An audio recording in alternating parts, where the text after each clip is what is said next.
UP के बाद क्या बिहार में भी कांवड़ रूट पर दुकानों के नाम बताने होंगे? क्या हरियाणा और मध्य प्रदेश में भी इसे लागू किया जाएगा? पहचान बताने के आदेश के साथ ही अब यूपी में मुस्लिम वोट बैंक का लॉयल्टी टेस्ट भी शुरू हो गया है। इसका शोर अब दिल्ली तक सुनाई पड़ रहा है।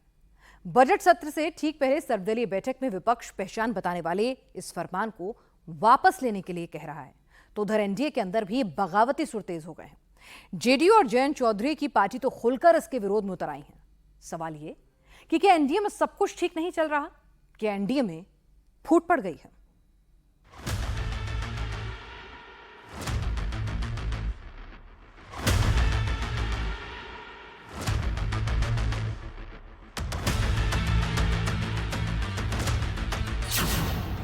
क्या मुस्लिम वोट ने एनडीए को तोड़ दिया?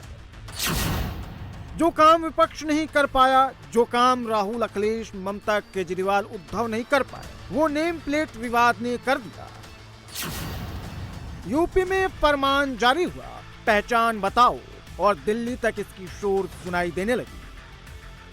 अब बात मुस्लिम वोट के लॉयल्टी टेस्ट पर पहुंच गई है।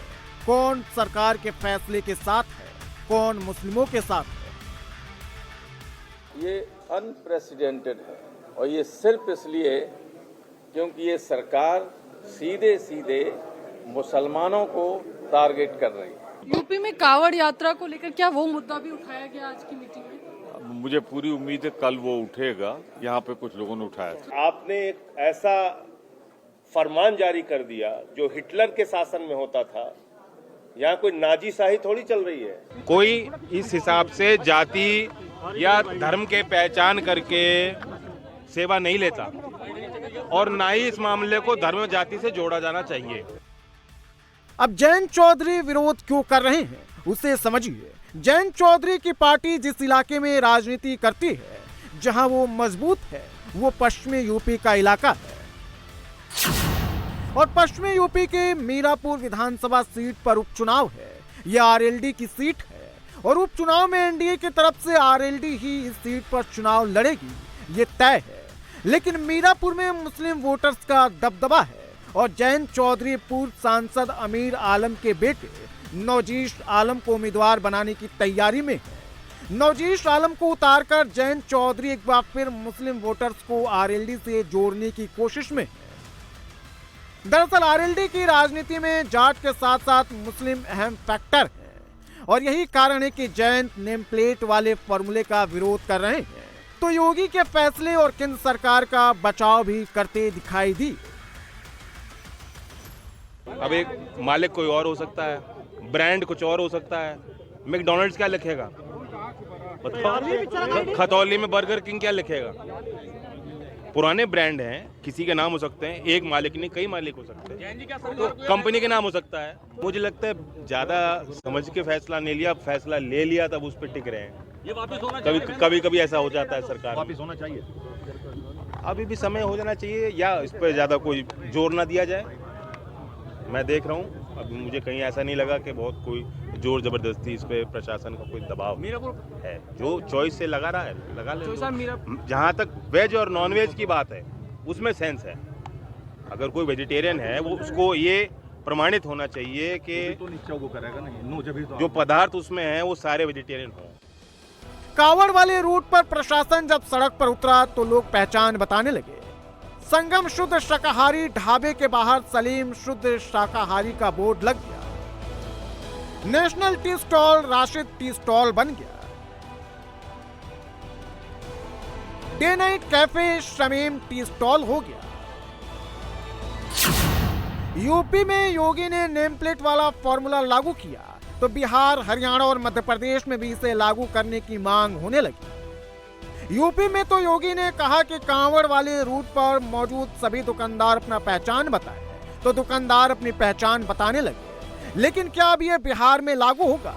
मुश्किल लग रहा है। बिहार के सीएम नीतीश कुमार कभी भी इसके लिए तैयार नहीं होंगे क्योंकि बिहार में उनका अपना वोट बैंक है। बिहार में मुस्लिम भी नीतीश के वोटर हैं और 2025 में विधानसभा का चुनाव है। ऐसे में नीतीश कोई भी रिस्क नहीं लेना चाहते हैं। नीतीश मुस्लिमों को नाराज नहीं करना चाहते। कांवड़ यात्रा जो है सर, ये भी एक मुद्दा है क्या?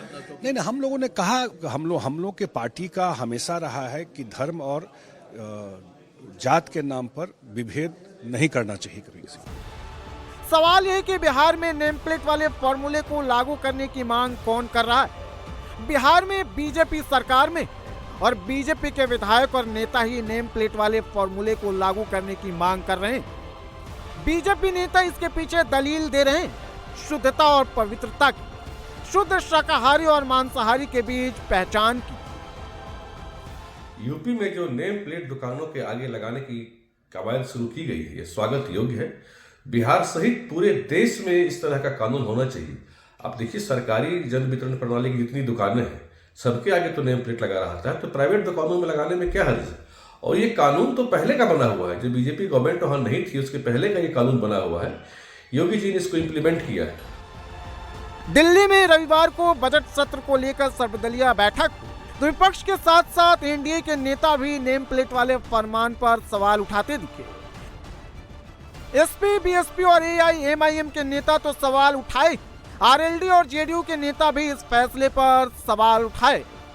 जेडीयू प्रवक्ता केसी त्यागी तो नेम प्लेट वाले फैसले का डे वन से विरोध कर रहे हैं और रविवार को सर्वदलीय बैठक में भी जेडीयू ने सवाल उठा दिए, क्योंकि बात वोट बैंक की है।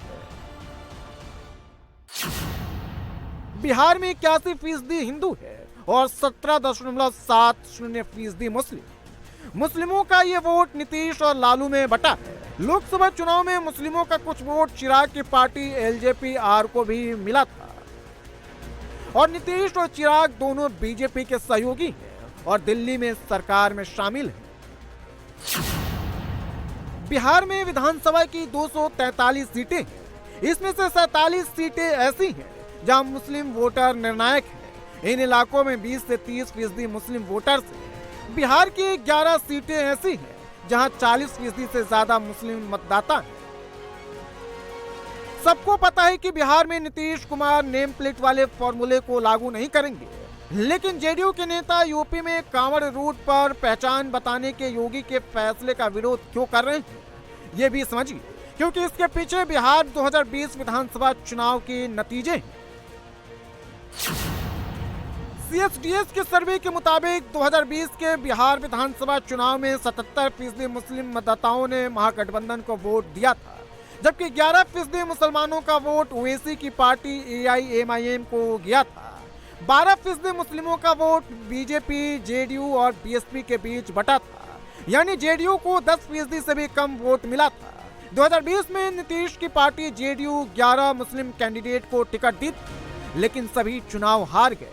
जेडीयू की स्थापना के बाद पहली बार ऐसा हुआ था कि जेडीयू का एक भी मुस्लिम प्रत्याशी चुनाव नहीं जीत पाया। नेम प्लेट वाली पॉलिटिक्स जेडीयू को सूट नहीं करती, इसलिए उसके नेता विरोध कर रहे हैं, तो बीजेपी वाले समर्थन। इससे पहले कभी इस तरह का कोई कानून अस्तित्व में नहीं आया।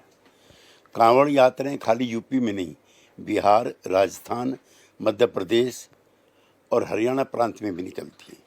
हमारा बिहार प्रांत तो देश में सद्भावना की ऐसी मिसाल है कि जो मुस्लिम लोग हैं भागलपुर से लेकर के धाम तक दुकानें लगाते हैं और हिंदू मुस्लिम सब मिलकर के कांवड़ियों का स्वागत सत्कार करते हैं। ये विभाजनकारी है और इसमें विभाजन की बू आती है। मैं चाहता हूँ उत्तर प्रदेश सरकार संवेदनशील है और वो इस पर पुनर्विचार करे। पहले लोकसभा का चुनाव और फिर 7 राज्यों की 13 सीटों पर विधानसभा उपचुनाव के नतीजे के बाद बीजेपी एक बार फिर से हिंदुत्व के एजेंडे पर लौट आई है। यूपी में कांवड़ रूट पर मौजूद दुकानों पर पहचान बताओ का फरमान लागू हुआ, तो हरियाणा में भी इसकी मांग होने लगी। योगी के इस फैसले को खुद सीएम नायब सिंह सैनी ने समर्थन कर दिया। हमारे जो कांवड़िए हैं वो शुद्ध शाकाहारी हैं, शाकाहारी होते हैं। कोई पता नहीं चलता अभी कहाँ पर कोई अगर मांस बन रहा है या कुछ और है, तो कम से कम ये तो ध्यान में रहे ना दुकान के आगे जहाँ उन्हें भोजन करना है, जहाँ उसने रुकना है, तो वो कम से कम इस बात का तो ध्यान रहेगा ना भी यहाँ इस प्रकार का सामान वो बनता है। अच्छा है जो निर्णय किया है सरकार ने, उसकी मैं प्रशंसा करता हूँ। हरियाणा में इसी साल विधानसभा का चुनाव है। जेजेपी पहले ही सरकार से अलग हो गई और नायब सिंह सैनी समझ गए हैं कि अगर सरकार फिर से बनानी है तो फिर ये फॉर्मूला सही है। चुनाव में पार्टी को सूट भी करेगा और लोकसभा चुनाव में जिन हिंदुओं का वोट बट गया था उनका वोट भी मिल जाएगा। हरियाणा में विधानसभा की 90 सीटें, लेकिन 2019 में बीजेपी को सिर्फ 40 सीटें ही मिली थी। बीजेपी को बहुमत से 6 सीटें कम आई थी, लेकिन जेजेपी के 10 विधायकों के समर्थन से तब मनोहर लाल खट्टर ने सरकार बनाई। 5 सीट पर ही जीतने में कामयाब हो पाए, जो विधानसभा चुनाव में बीजेपी के लिए किसी खतरे की घंटी से कम नहीं। हरियाणा में जाट और मुस्लिम वोट बैंक का समीकरण बीजेपी का खेल खराब कर सकता है और लोकसभा चुनाव में जाट प्लस मुस्लिम समीकरण पर इंडी गठबंधन ने दांव खेला